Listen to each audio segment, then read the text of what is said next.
Dieu, viens à mon aide. Seigneur, viens vite à mon secours. Gloire au Père, au Fils, au Saint-Esprit, maintenant et toujours. Dans les siècles des siècles, Amen. Alléluia. Roi du ciel consolateur, Esprit de vérité, toi qui es partout présent, toi qui emplis tout, trésor de grâce et donateur de vie, viens et demeure en nous. Purifie-nous de toute souillure et sauve nos âmes,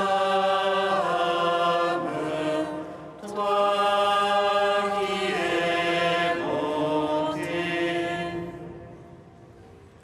Roi du ciel consolateur, Esprit de vérité, toi qui es partout présent, toi qui emplis tout, trésor de grâce et donateur de vie, viens et demeure en nous. Purifie-nous de toute souillure et sauve nos âmes, toi qui es bonté.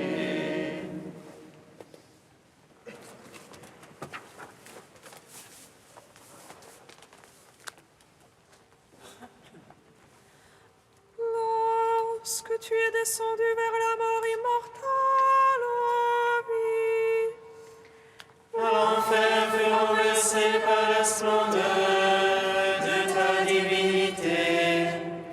Et lorsque tu ressuscitas les morts qui gisaient au fond du tombeau, tous les anges dans les cieux se mirent à chanter. Gloire à toi, source de vie, ô Christ notre Dieu.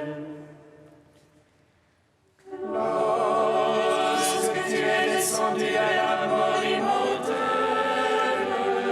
vie, l'enfer fut renversé par la splendeur de ta divinité. Et lorsque tu ressuscitas les morts qui gisaient au fond du tombeau, tous les anges dans les cieux se mirent à chanter. Gloire à toi, source de vie, ô Christ notre Dieu.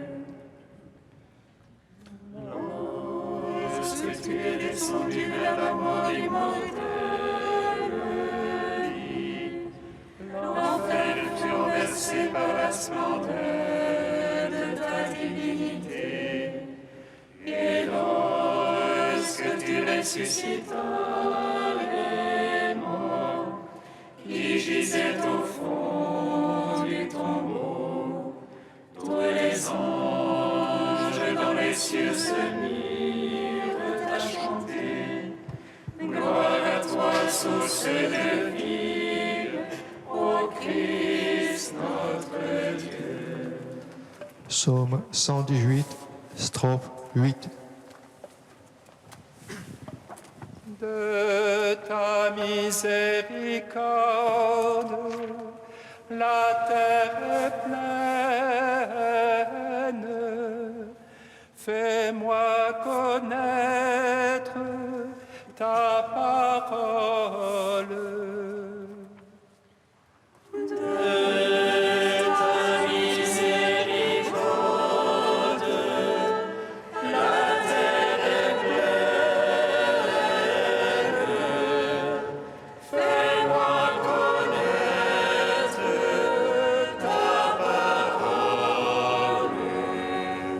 Ma part, je dis, Seigneur, c'est d'observer tes paroles.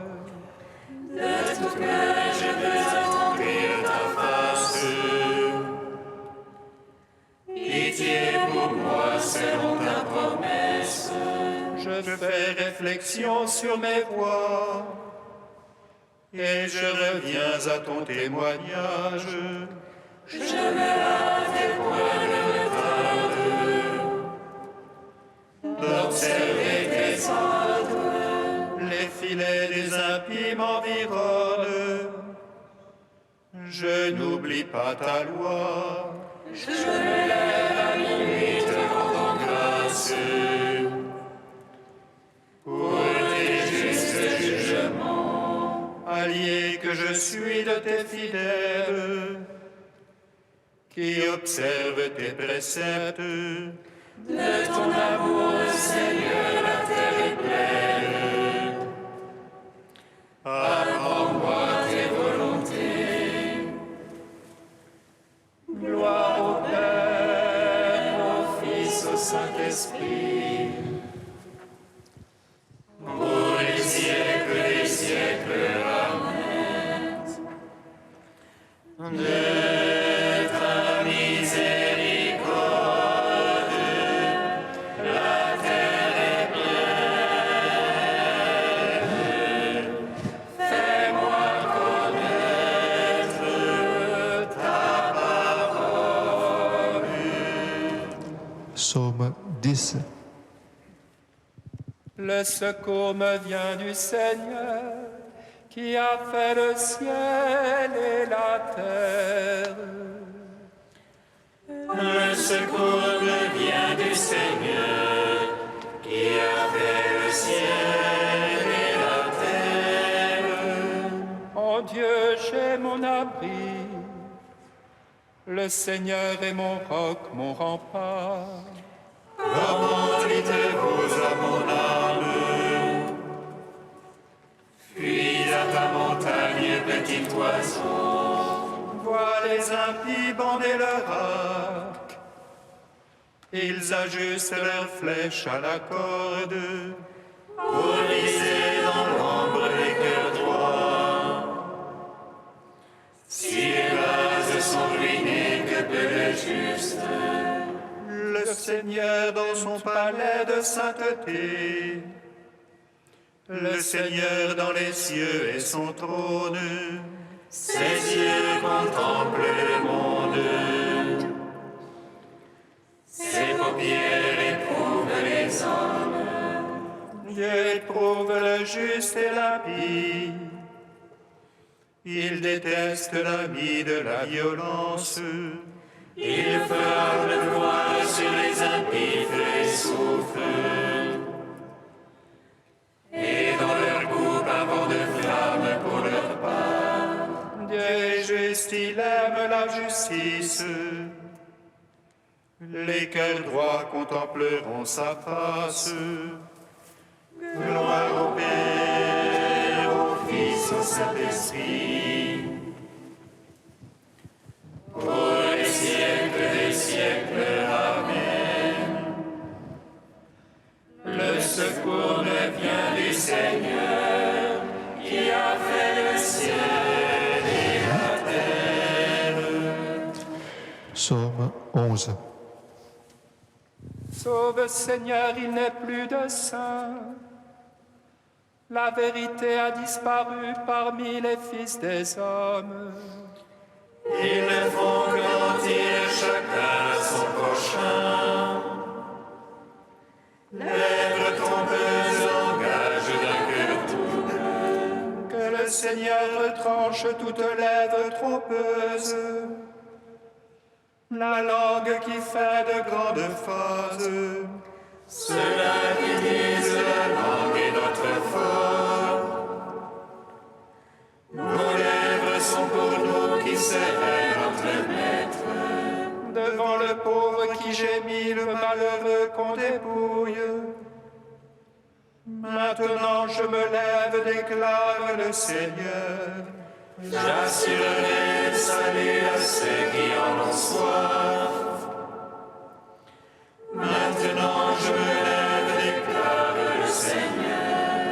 Les paroles du Seigneur sont des paroles sincères.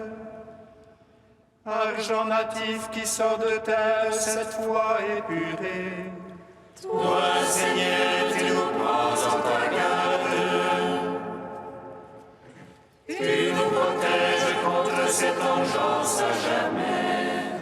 Voix de toutes parts rôdent les impies. La bassesse est au sommet parmi les fils des hommes. Gloire au Père, au Fils, au Saint-Esprit. Pour les siècles des siècles, Amen. Le secours me vient du Seigneur, qui a fait le ciel et la terre. Cantique de Judith, page 258. Par nos chants célébrons le Seigneur, chantons pour notre Dieu un chant nouveau. Seigneur, tu es grand et glorieux, admirable de force et invincible. Que te serve ta création tout entière. Un mot de toi et c'est fait, tu envoies ton souffle et cela existe. Nul ne résiste à ta parole. Si la base des montagnes roule avec les eaux, si les rochers devant ta face fondent comme cire, à ceux qui te craignent, tu restes favorable. Certes, c'est bien peu qu'un sacrifice de bonne odeur, et moins encore la graisse qu'on t'offre en holocauste. Mais qui craint le Seigneur toujours sera grand. Gloire au Père, au Fils, au Saint-Esprit, à Dieu qui était et qui vient. Pour les siècles des siècles, Amen.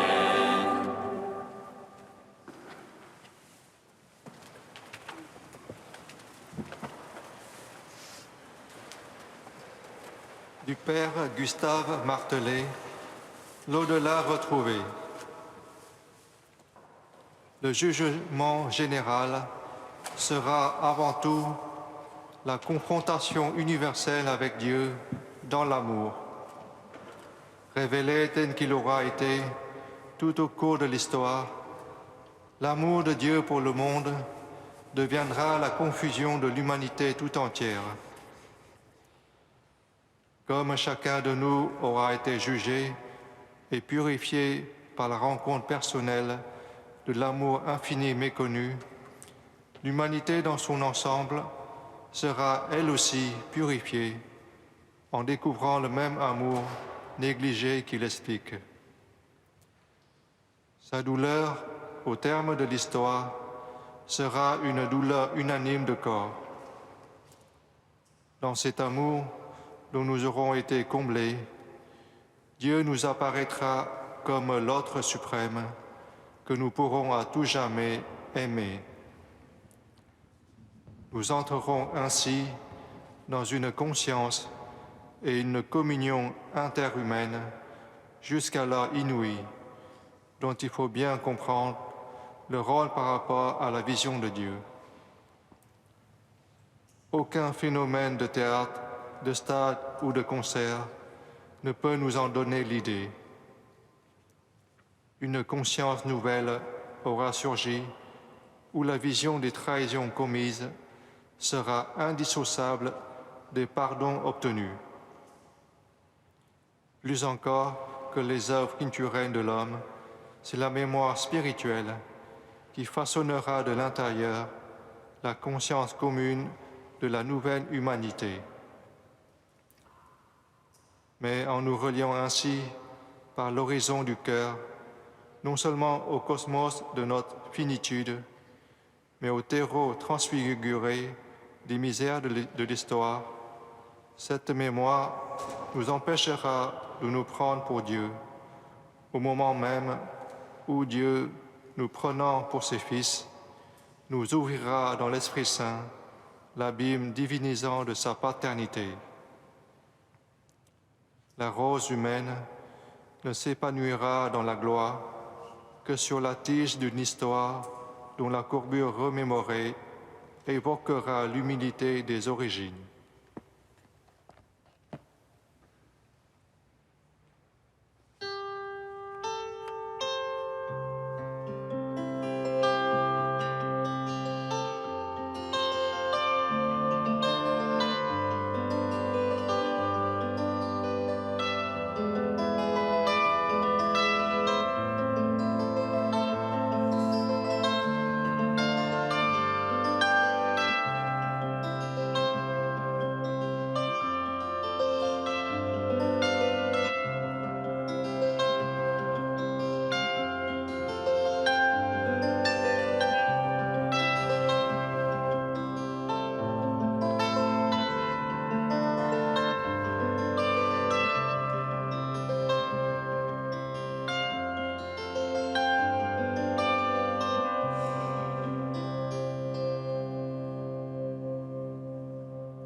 Serviteurs contempleront ta face, et ton nom sera sur leur front.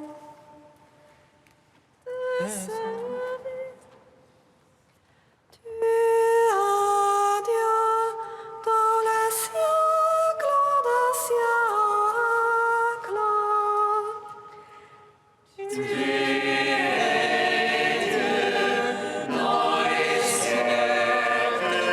siècles.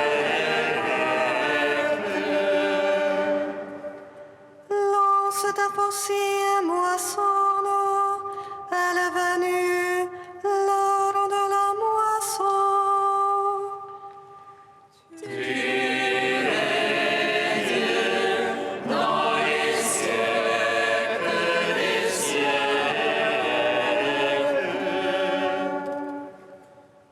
Lecture de l'Apocalypse de Saint Jean. Moi, Jean, j'ai vu. Et voici une nuée blanche, et sur cette nuée, quelqu'un siégeait, qui semblait un fils d'homme. Il avait sur la tête une couronne d'or, et à la main une faucille aiguisée. Un autre ange sortit du sanctuaire. Il cria d'une voix forte à celui qui siégeait sur la nuée, « Lance ta faucille et moissonne.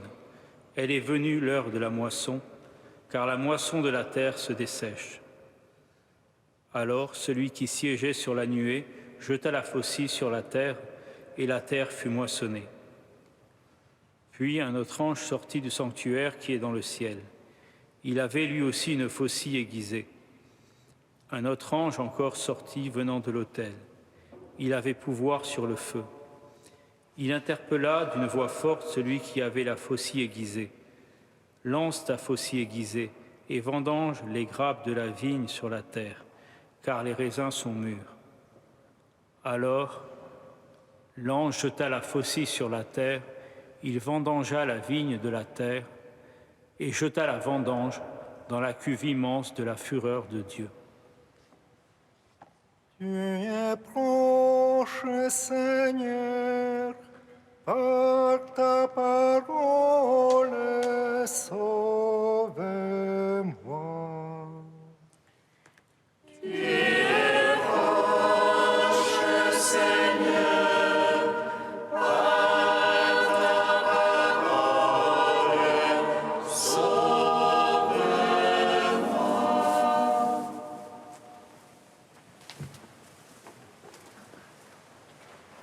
En ces jours entre la fête du Christ roi et le premier dimanche de l'Avent, la liturgie nous donne d'entendre ce passage de l'Apocalypse où nous voyons une préfiguration du jugement dernier. Le Christ y est représenté d'une façon imposante. Sur cette nuée, quelqu'un siégeait, qui semblait un fils d'homme. Il avait sur la tête une couronne d'or et à la main une faucille aiguisée. La signification de la couronne d'or est claire. Mais que dire de la faucille? N'y a-t-il pas dans l'Évangile selon saint Matthieu, dans l'explication de la parabole de l'ivraie, la moisson, c'est la fin du monde? Ainsi le Christ apparaît en gloire, revêtu des attributs divins, la nuée blanche, royaux, la couronne d'or, et muni de l'instrument du règlement final, la faucille. C'est donc l'heure du jugement, décidé par le Père et annoncé par l'intermédiaire d'un ange. C'est le signal pour que la moisson et la vendange aient lieu. La moisson, n'est-ce pas le fruit produit par la semence de la parole de Dieu, qui produit tantôt 100, tantôt 60, tantôt 30, lorsqu'elle est semée dans la bonne terre? La vigne, n'est-ce pas cette vigne dont Jésus a dit « Je suis la vigne véritable et mon Père est le vigneron » et « Je suis la vigne et vous les sarments ». Cette vigne, le Père l'a émondée pour qu'elle porte beaucoup de fruits. Mais quand vient l'heure de la vendange, tout est passé par le crible de la fureur de Dieu. Les images de la moisson et de la vendange sont claires. Mais ne peut-on pas aller plus loin en considérant que le pain et le vin, fruits de la terre et du travail des hommes, sont transformés par l'Eucharistie en corps et en sang du Christ? Notre travail humain est ordonné à l'Eucharistie, qui est l'œuvre de Dieu lui-même. Cette moisson et cette vendange du dernier jour ne sont-elles pas le résultat de cet ordre qui veut que ce qui subsistera devant Dieu sera ce qui aura été accompli dans l'union de volonté avec Dieu, dans la synergie à l'œuvre de Dieu lui-même? Dès lors, quel est le message de ce texte? Que nous pouvons, en agissant conformément à la parole de Dieu, faire de nos vies Eucharistie, faire que tout dans notre vie soit liturgie sacrée. Alors le dernier jour sera le dévoilement de l'offrande de nos vies qui auront été vouées au service de Dieu. Que la force des images de ce texte de l'Apocalypse rende vivant dans nos cœurs l'appel à la conversion qui vibre en elle et qui nous pousse à unir nos volontés à celles de Dieu.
Souviens-toi.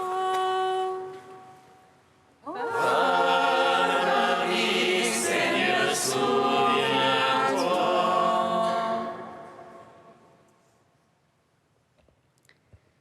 Avec Marie de la rue du Bac, qui apparaît au cœur de la ville de Paris, nous te prions, Seigneur, pour tous les citadins, afin qu'ils vivent et travaillent en paix avec tous.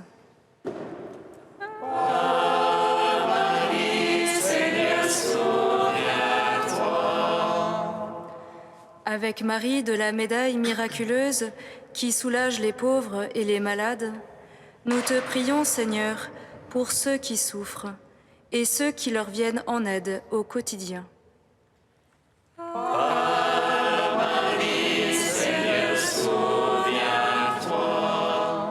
Avec Marie qui offre le globe du monde au Père, nous te prions, Seigneur, pour notre terre, afin qu'en la préservant, nous puissions nous associer à cette offrande et devenir ensemble la joie de Dieu.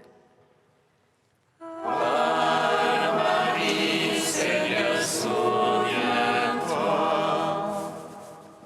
Tu es saint Dieu, tu es saint fort, saint immortel, prends pitié de nous. Tu es saint Dieu, tu es saint fort, saint immortel, prends pitié de nous. Tu es saint Dieu, tu es saint fort, saint immortel, prends pitié de nous. Gloire au Père et au Fils et au Saint-Esprit, maintenant et toujours et dans les siècles des siècles. Amen. Saint immortel, prends pitié de nous. Tu es saint Dieu, tu es saint fort, saint immortel, prends pitié de nous. Unis dans le même esprit, nous pouvons dire avec confiance la prière que nous avons reçue du Sauveur.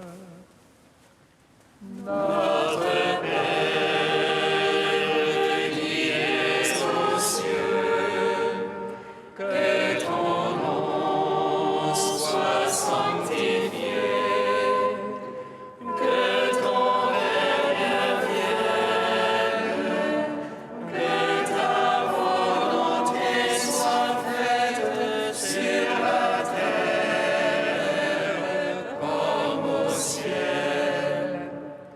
Donne-nous aujourd'hui notre pain de ce jour.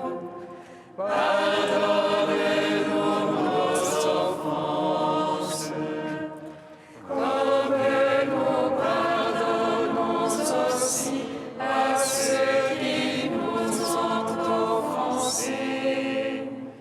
Et ne nous laisse pas entrer en tentation,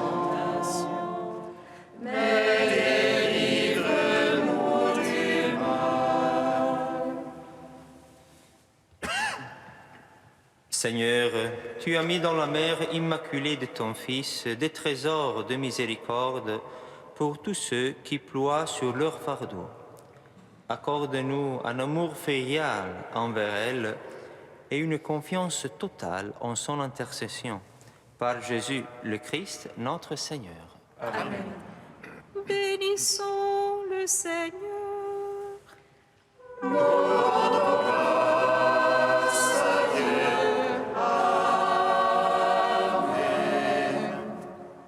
L'ange annonça à Marie qu'elle serait la mère du Sauveur. L'Esprit Saint, réjouis-toi, Marie pleine de grâce, le Seigneur est avec toi. Tu es bénie entre